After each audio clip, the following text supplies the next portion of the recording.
me mängime seda, et me oleme auto kusagile pannud ja pannud märgi maha. Sõitsime autoga kohale, märgistasime oma asukoha.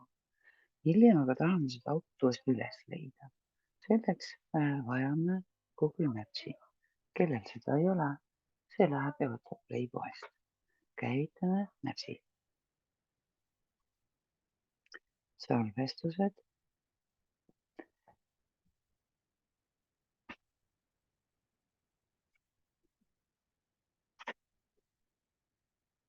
Uus loend.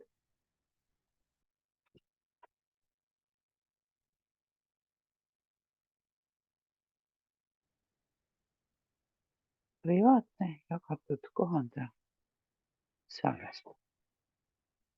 Niisiis, meil on loend olemas. Nüüd on vaja panna sellesse loendisse kaardile täpp. Vajutasin, valin kaardi.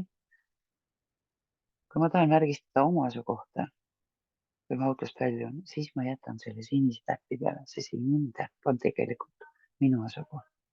Mängul see sinine täpp oli autost väljudes siin. Ütlen talle okei. Ta pani sellele kaardi paigutatud nüüd mõel. Ja nüüd teeme seda mängu, et meil on Google Maps on kinni. Käisime üritusel ära. Hakkame oma autot otsima.